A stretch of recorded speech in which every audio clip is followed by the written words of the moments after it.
오늘은 전기이론 제11강 교재 제4장의 직류회로에 대하여 강의하도록 하겠습니다.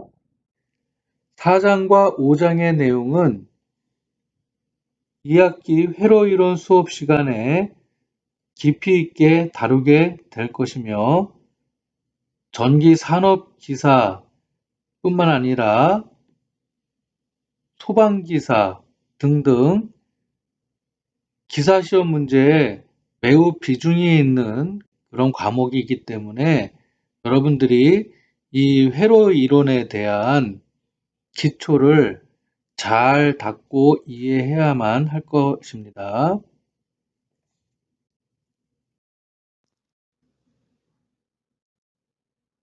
먼저 전압과 전류에 대해서 알아보도록 하겠습니다.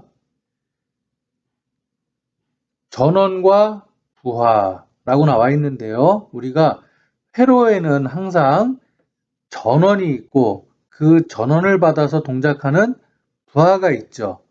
그래서 우리가 전원이라고 하는 것은 전류가 흐를 수 있게 해주는 장치를 우리가 전원이라고 하고, 부하라고 하는 것은 전원으로부터 전기 에너지를 공급받아서 소비하고, 이 소비하면서 어떤 일을 하는 장치를 우리가 부하라고 합니다.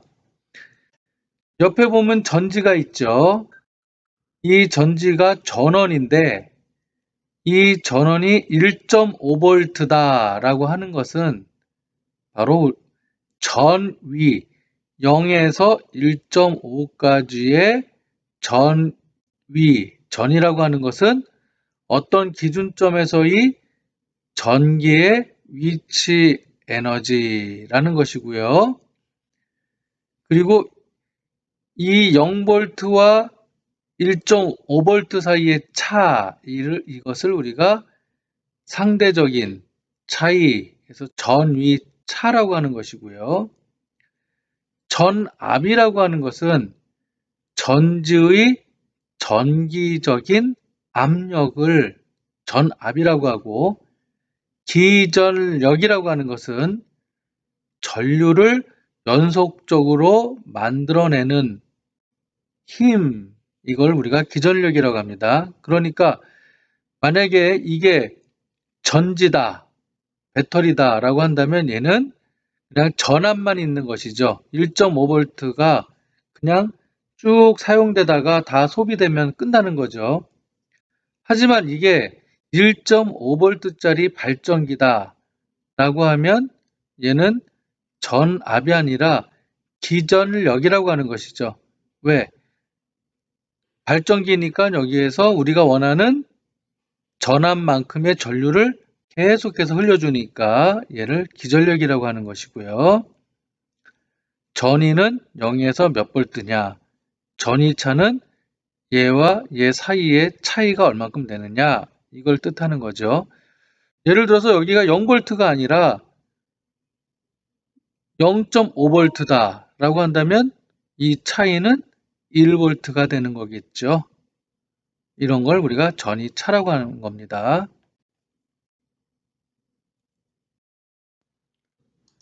다음은 우리가 잘 알고 있는 도체와 절연체에 대해서 알아보겠는데요. 도체라고 하는 것은 어떤 물체 내부에 자유전자가 많아서 전기가 잘 통하는 물질을 도체라고 하죠. 구리, 철, 금, 은 등과 같은 금속이 도체가 되겠고요.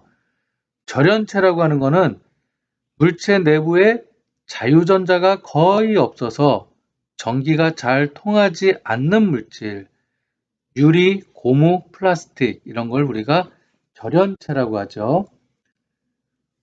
이뿐만 아니라 반도체라는 것도 있었죠. 반도체는 자유전자 제일 외부에 있는 외곽에 전자가 한 4개 정도 있어서 어느 조건이 되면 자유전자로 튀어나가고 그 조건이 되지 않으면 절연체가 되는 그런 물질을 우리가 반도체라고 했었죠.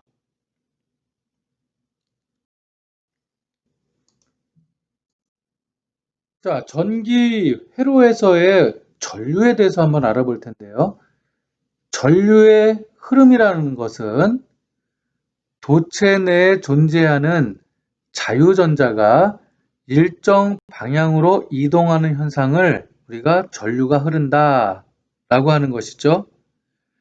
그림을 보면 플러스에서 마이너스 방향으로 이렇게 전류가 흐르죠. 전류가 흐르면서 여기서 부하에서 어떤 일을 하고 남은 전류가 이렇게 마이너스로 들어가서 환원되는 것이죠.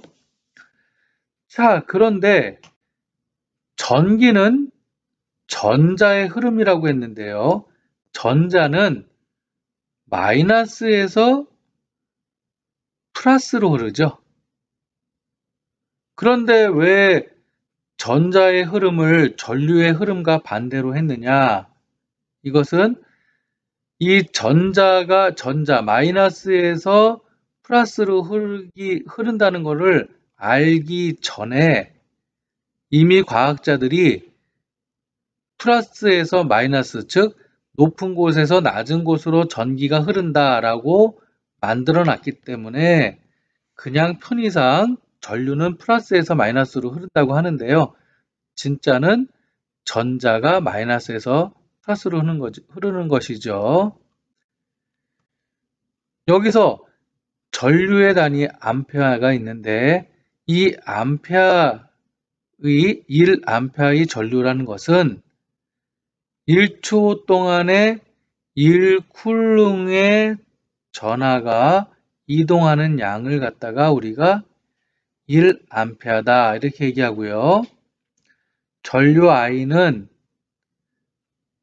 초당 전하의 이동이니까 Q-T 암페어가 되는 것이고 전하량 Q는 I 곱하기 T, 즉 전류 곱하기 얼마만큼 시간 동안 흘렀냐를 곱해주면 양이 되는 것이죠.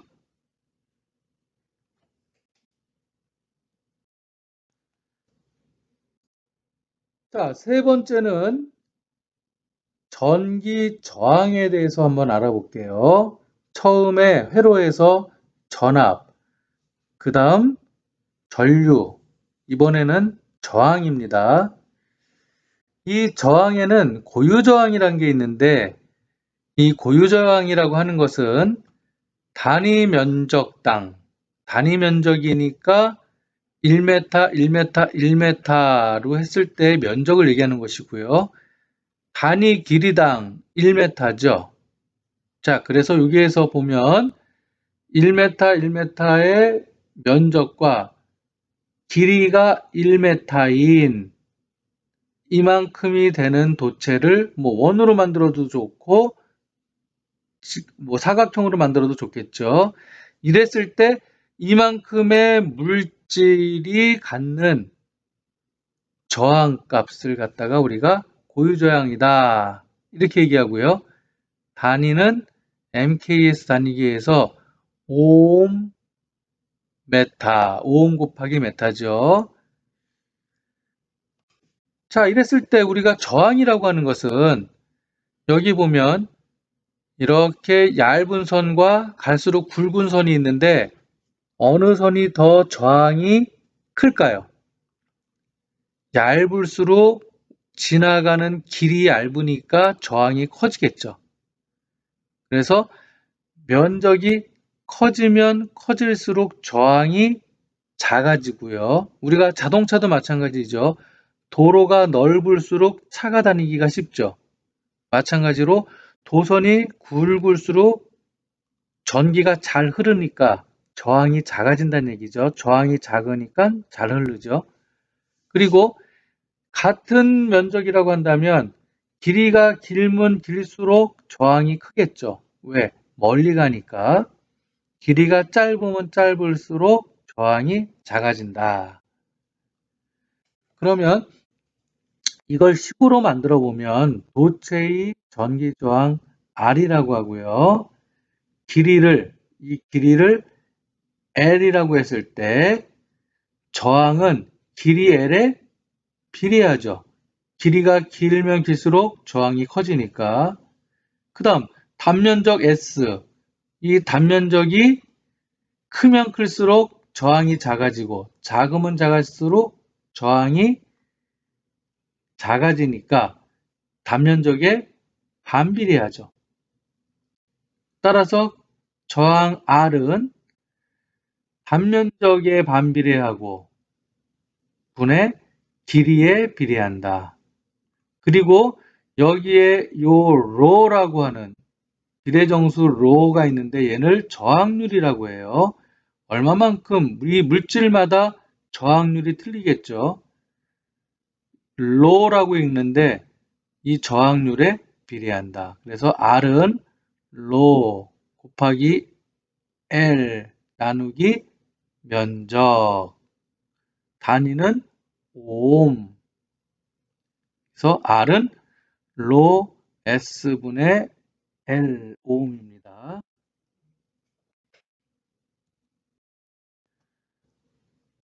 자, 앞장에서 저항률이란 걸 갖다가 얘기했는데요. 저항률은 물질마다 얼마만큼의 저항력을 갖고 있느냐인데 반대가 바로 전도율이라는 거예요.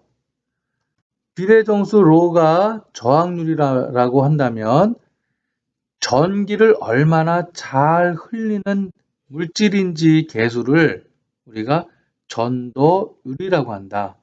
그러니까 얼마나 물질마다 전기가 잘 흐를 수 있느냐. 자, 이거 시그마라고 읽고요. 시그마는 저항률 로분의 1 반대가 되는 거죠. 그래서 저항률과 전도율은 반대다. 여기서 시그마를 전도율이라고 하고 시그마라고 읽는다고 했죠. 자, 그렇다면 저항의 반대가 되는 말이 바로 컨덕턴스예요. 저항의 반대로 얼마나 잘 수용하느냐, 전기를 잘 흐르게 하는 것이냐. 자, 컨덕턴스라고 하는 건데 얘는 G라고 하고요. 얘는 반대니까 저항분의 1 이퀄. 얘는 또 이렇게 쓸 수 있죠. 이 전도율에 비례하겠죠. 얼마나 잘 흐르느냐. 전도율에 비례하고 길이에 반비례하고 면적이 넓으면 넓을수록 전기가 잘 흐르죠. 길이가 길면 길수록 안 흐르고 짧으면 짧을수록 흐르니까 반비례하죠. 자, 이퀄 시그마는 또 뭐예요? 저항률분의 1이니까 시그마 대신에 로분의 1을 집어넣으면 로 L분의 S가 되고 오음을 단위를 뒤집어 놓은 이렇게 뒤집어 놨죠. 오음을. 그리고 얘를 모라고 읽습니다. 모.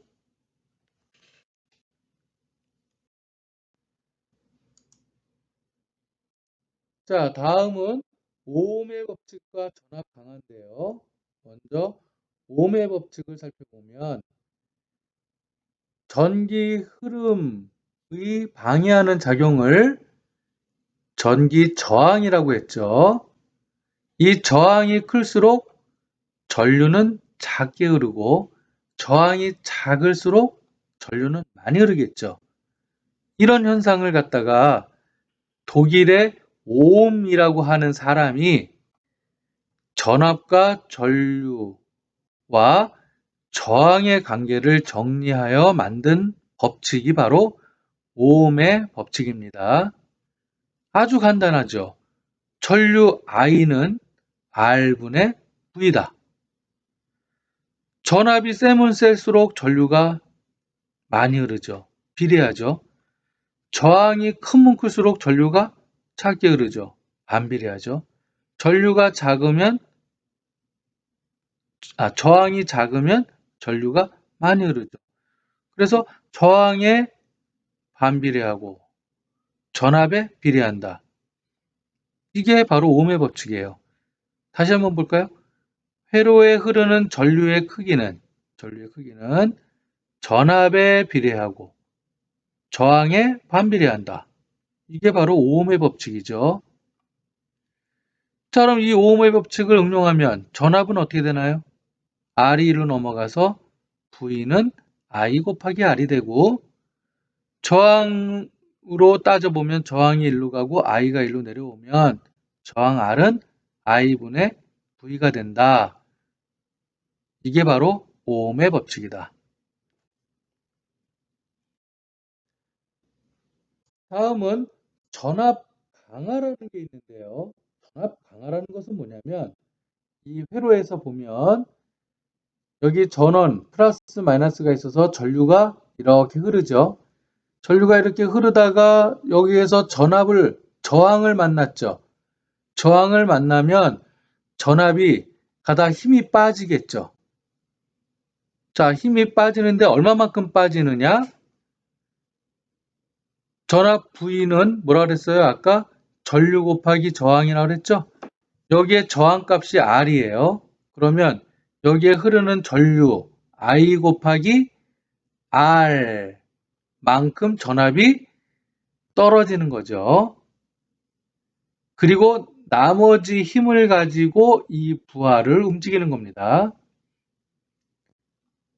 자, 그랬을 때 이 저항에 생기는 전압을 전압 강하다라고 하는 것이죠.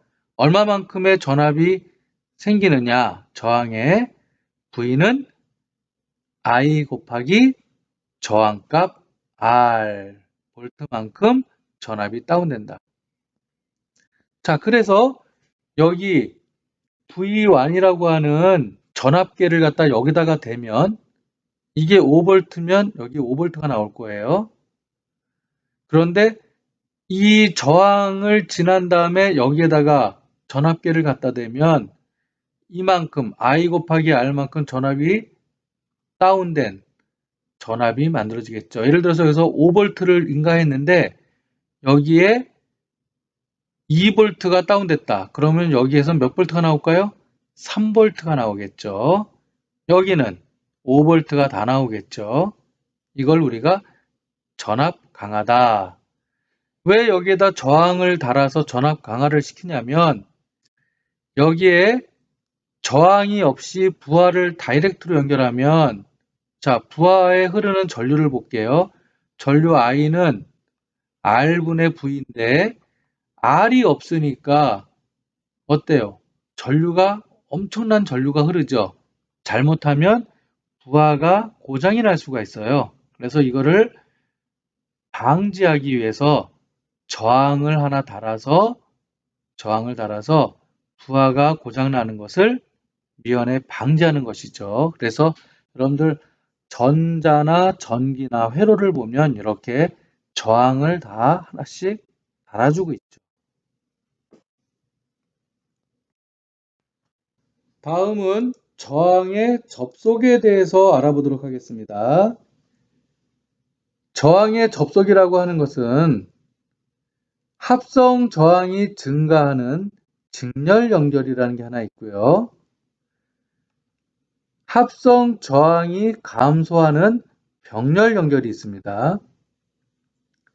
자, 그럼 먼저 직렬 연결에 대해서 알아보면 직렬 연결은 여기 저항 R1, R2, R3를 이렇게 직렬로 연결하는 거예요. 자, 그러면 이 전체 저항 R은 어떻게 되느냐? 자, 저항에 뭐가 늘어났나요? 면적이 늘어났나요? 길이가 늘어났나요? 저항의 길이가 3배로 늘어났죠. 그러니까 저항의 길이가 늘어났다는 얘기는 이 3배로 저항값이 커졌다는 얘기죠. 아까 저항 R이라고 하는 것은 뭐라 그랬나요? 길이에 반비례하고 면적에 비례한다. 면적에 반비례하고 길이에 비례한다.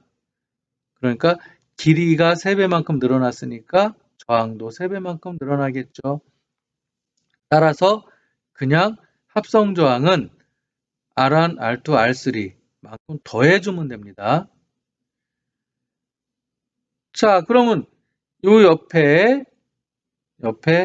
회로가 하나 있는데 여기에 6V를 인가하고요. 첫 번째 저항은 1옴, 두 번째 저항은 2옴, 세 번째 저항은 3옴이다. 그러면 전체 합성 저항은 1 플러스 2 플러스 3, 6옴이 되는 것이죠. 그러면 전체 흐르는 전류 I는 어떻게 되나요? I는 R분의 V니까 R1, R2, R3 더하기 분의 전압 6 하면 1A가 흐르겠네요, 여기에. 자, 그럼 여기 첫 번째 요 1옴에서의 전압 강하는 어떻게 되나요? 전압 강하 V1이라고 하면 I, R1이니까 I가 1A죠. 곱하기 첫 번째 1옴 1V가 여기서 다운이 되고요. 두 번째는 R2가 2옴이니까 2V만큼 여기 힘이 빠지고요. 세 번째 저항이 3옴이니까 3V만큼 전압이 다운되겠죠. 즉 저항이 클수록 힘이 더 많이 빠지죠. 이렇게 이만큼씩 전압 강화가 일어나서 6V를 인가했을 때 전체적으로 다 6V를 사용한다.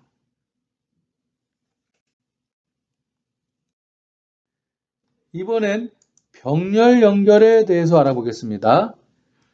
병렬 연결은 자 이렇게 위에 R1, R2, R3가 이렇게 연결되어 있는 거죠. 위아래로. 그랬을 때 전체 저항은 어떻게 되느냐 보세요. 여기서 하나의 길이 어떻게 됐나요? 하나의 길이 세 갈래로 나눠졌죠. 그러면 이 갈래의 길이 세 개로 나눠졌다는 얘기는 길이가 늘어난 건가요? 면적이 늘어난 건가요? 면적이 늘어난 거죠. 면적이. 그러니까 저항 R은 면적에 반비례하니까 면적이 늘어났다는 얘기는 저항이 작아졌다는 얘기죠. 그래서 병렬 접속에서의 합성 저항은 가장 작은 저항보다 더 작은 저항이 된다는 것입니다. 식은 전체 저항 R분의 1은 R1분의 1 더하기 R2분의 1 더하기 R3분의 1옴이라고 이렇게 구해주면 되겠고요. 자, 저항이 병렬로 접속된 회로에서는 각 저항마다 동일한 전압이 가해집니다. 여기 보세요. 이 회로를 보면 여기 10V를 인가했다. 그러면 첫 번째 2옴에도 10V가 인가되고요. 5옴에도 10V가 인가됩니다. 여러분들 집에 있는 멀티탭 아시죠? 멀티탭. 거기 220V에다 멀티탭 5구짜리를 꽂았다. 그러면 아무데나 꽂아도 다 220V가 나오죠. 그 멀티탭이 병렬로 연결되어 있기 때문에 다 220V가 나오는 것입니다. 자, 그렇다고 한다면 첫 번째에 이 오음에는 전류가 얼마만큼 흐를까요? 전류 I는 R분의 V니까 2분의 10에서 5A가 흐르고요. 두 번째 5오음에는 I2 이퀄 R분의 V 2A가 흐르는 것이죠. 그러면 여기에는 얼마만큼이 와서 5가 흐르고 이쪽으로 2가 흐르니까 전체 전류는 7A가 되는 것이죠. 7A가 와서 1로 5, 1로 2가 가는 것이죠. 자, 그럼 이 두 회로에서 이 두 저항의 합성 저항을 한번 구해 볼까요? 합성 저항을 구하면 자, R분의 1 이퀄 R1분의 1 더하기 R2분의 1은 R1, 자, 두 개 1로 올라가고 1로 올라가서 곱해지고 1로 올라가고 1로 올라가서 더해지고 두 개 곱해주는 것이죠. 자, 이거 뒤집으면 어떻게 되나요? R은 R1 더하기 R2분의 R1 곱하기 R2가 되죠. 그래서 2 더하기 5분의 2 곱하기 5 해서 7분의 15옴이 되겠네요. 전체 합성 저항은.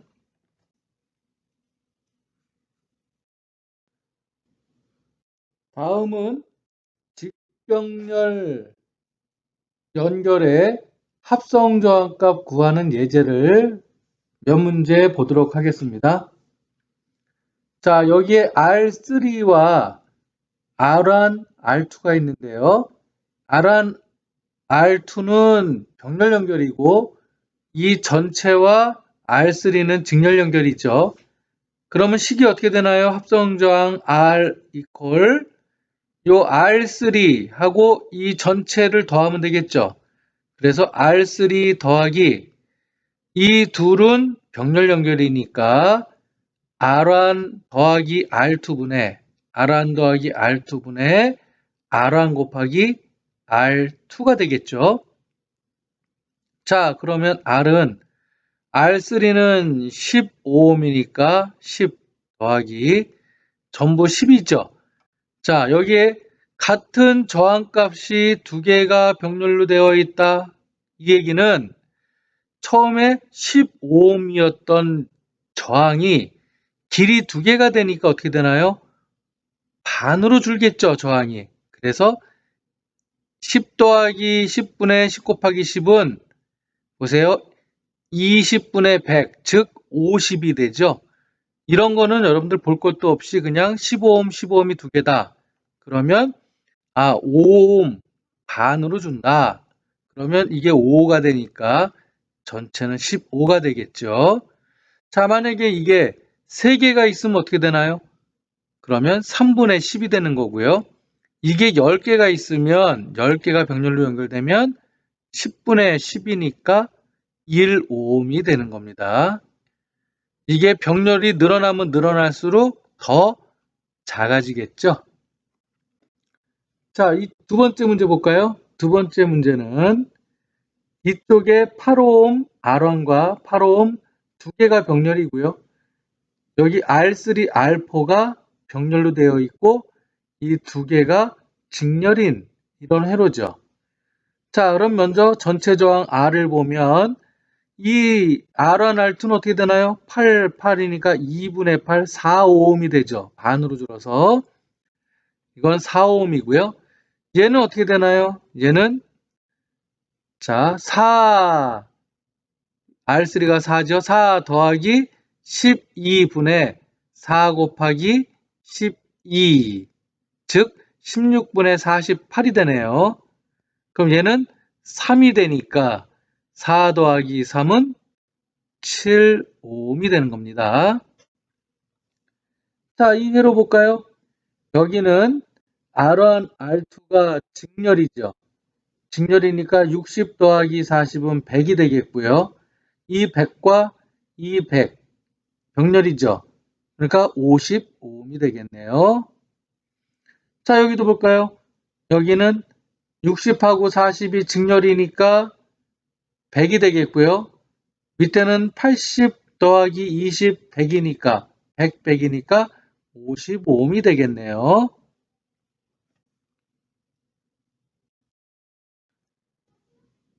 다음은 전위 평형 중에 키르히호프 법칙이란 게 있는데요. 키르히호프는 독일 과학자입니다. 이 사람이 만든 법칙이 두 가지가 있는데요. 첫 번째, 전류에 관한 제1법칙과 전압에 관한 제2법칙이 있습니다. 먼저 제1법칙, 전류의 법칙을 보면 전류가 흐르는 길에서 들어오는 전류와 나가는 전류의 합이 같다. 무슨 말이냐면 이렇게 전류가 I1, I2가 이렇게 들어오죠. 그러면 이렇게 I3가 나가는데 이 I3라고 하는 전류값은 I1과 I2의 합과 같다란 얘기예요. 즉 들어오는 양과 전류는 나가는 양이 같다. 당연한 거죠. 이 옆에 있는 회로를 볼까요? 이 회로를 보면 자, 이 두 개가 병렬 연결이죠. 그래서 여기에 전압을 걸어주면 이렇게 전류가 흘러 들어오는데 여기에 몇 암페어가 흐르나요? 7암페어가 흐르죠. 7암페어는 1루 5암페어, 1루 2암페어, 즉 두 개 더하면 7암페어죠. 이게 같아야 된다. 이런 뜻이에요. 이게 키르흐프의 제1법칙이 되겠고요. 두 번째 키르흐프의 제2법칙은 전압의 법칙인데 회로에 가해진 전원 전압과 소비되는 전압 강하의 합이 같다. 자, 여기 보면 전압이 6V 인가되죠. 그리고 여기 저항이 하나, 둘, 셋 있는데 여기에 전압 강화, 여기에 전압 강화, 여기에 전압 강화 이 세 개를 더한 값이 이 6V와 같아야 된다. 이런 뜻입니다. 자, 그래서 첫 번째 보면 첫 번째 전압 강화는 1V, 두 번째는 2V, 세 번째는 3V가 돼서 세 개를 더하면 6V가 되겠죠. 이렇게 같아야 된다는 뜻이에요. 이게 키르흐프의 제2법칙이다.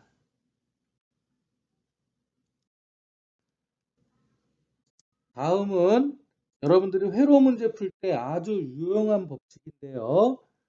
분류법칙과 분합법칙이 있어요. 첫 번째 분류법칙이라고 하는 것은 여기에 흐르는 전체 전류값을 알고 있다면 첫 번째 저항값 R1과 두 번째 저항값 R2가 있을 때 여기서 I1 값과 I2 값을 구하는 아주 간단한 식이에요. 자, 첫 번째 I1에 흐르는 전류 값은 어떻게 구하느냐? 전류 I는 R1 더하기 R2 분의 상대방 R2죠? R2 곱하기 전체 전류 I 하면 I1 값을 구할 수 있다는 얘기예요. 자, I2는 어떻게 구하냐? I2는 R1 더하기 R2분의 상대방이 R1이죠. R1 곱하기 전체 전류 하면 I2 값을 구할 수 있다. 요 식 분류법칙 여러분들 외워둬야 됩니다. 그러면 아주 쉽게 회로 문제를 풀 수가 있어요. 다음은 직렬회로에서 분합법칙이라는 게 있는데요. 분합법칙은 키르흐프의 제2법칙을 응용한 것인데 자, 전체 전압, 주어진 전압을 알고 있고 저항값을 알고 있다면 여기에 저항 R1에서 일어나는 전압 강화 V1과 R2에서 일어나는 전압 강화 V2 값을 바로 구할 수가 있다는 얘기예요. 첫 번째 V1은 어떻게 구하느냐? R1 더하기 R2분의 자기 자신 R1 곱하기 전체 전압 하면 구할 수 있고요. V2는 R1 더하기 R2분의 자기 자신 R2 곱하기 전체 전압 하면 V2 값을 구할 수 있다는 겁니다. 자, 이게 분합법칙, 키르흐프의 제2법칙을 응용한 것이죠. 세 번째는 브릿지 회로의 해석인데요.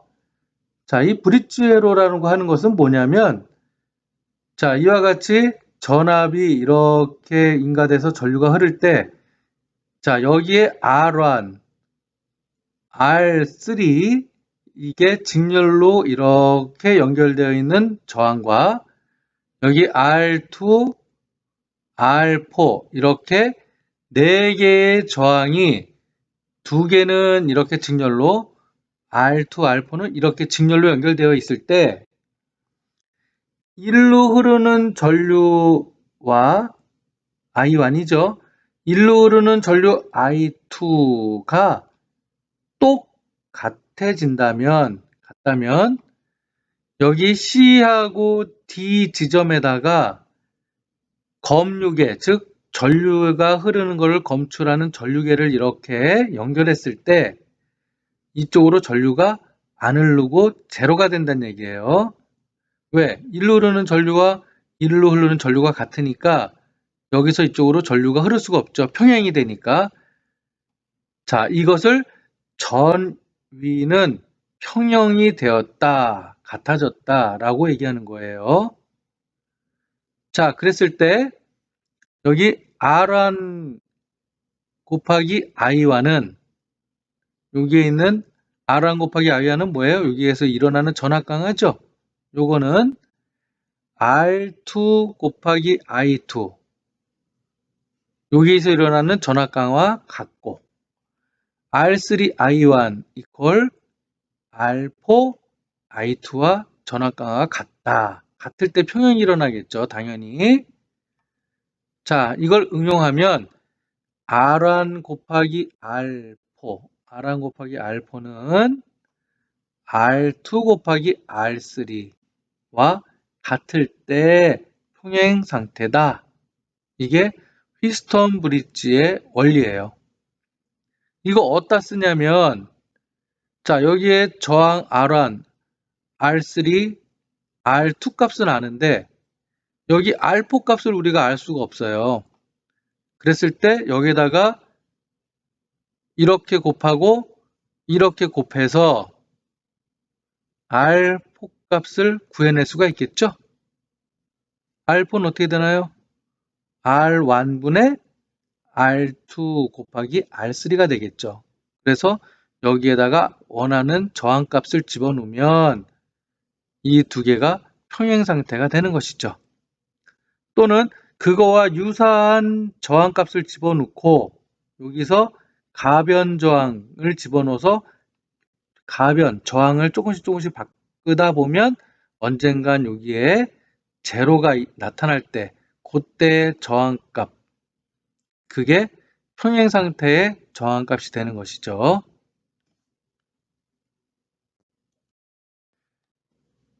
지금까지는 저항을 직렬, 병렬로 접속했었는데 이번에는 배터리, 즉 전지를 한번 접속하는 방법을 알아볼게요. 먼저 전지를 직렬로 이렇게 접속하면 어떻게 되나요? 이게 1.5V, 1.5V면 3V가 되죠. 늘어나는 것이죠, 전압이. 자, 여기에 배터리를 두 개로 직렬로 연결을 하고 이렇게 전류가 흘러서 램프에 불이 들어오고 이렇게 저항 R을 거쳐서 이렇게 전류가 흐른다고 한다면 자, 여기 흐르는 전류 I는 어떻게 구할 수 있을까요? 그리고 이 배터리 내부에 내부 저항이 스몰 r만큼 있다라고 한다면 이 내부의 저항은 어떻게 되나요? 직렬 연결이니까 이 두 개의 저항 R을 더하면 R 더하기 R, 즉 두 개니까 2R이 되겠죠.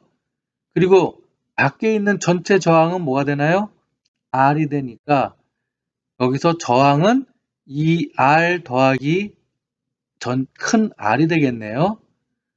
자, 그러면 전류 I는 오음의 법칙에 의해서 R분의 V니까 어떻게 되나요? I는 내부 저항 2R 더하기 R분의 이 전압이 하나가 V라고 한다면 V가 두 개니까 2V 이게 전류 값이 되는 거죠. 이 회로에. 만약에 이 배터리가 N개가 연결되어 있다. N개를 직렬로 접속했다면 어떻게 되나요? I는 2가 아니라 N이 들어가면 되겠죠. 그래서 NR 더하기 R분의 NV 암페어가 흐른다. 이렇게 보면 됩니다. 저항이 직렬 연결일 때. 다음은 배터리를 병렬로 이렇게 연결하면 어떻게 되나요? 병렬로 연결하게 되면 전류 I는 전체 저항분의 전압이 되는데, 자, 여기에 내부 저항이 R만큼 있으면 이 R 두 개는 병렬 연결이죠? 병렬 연결이니까 똑같은 저항이라고 했을 때 반으로 주니까 2분의 R이 되겠네요. 그러면 이 2분의 R과 이 R은 직렬 연결이니까 두 개 더해주면 전체 저항이 되겠죠. 그래서 전체 저항은 2분의 R 더하기 R이 되겠고요. 자, I는 R분의 V는 어떻게 되나요? 이 전압은 이것도 V볼트, 이것도 V볼트인데 병렬로 연결했기 때문에 이 위치 에너지는 똑같죠. 그래서 그냥 전압 V가 됩니다. 만약에 이게 N개로 늘어나면 어떻게 되나요? N개로 늘어나면 2 대신에 N이 들어가니까 N분의 R 더하기 R분의 V가 되겠죠.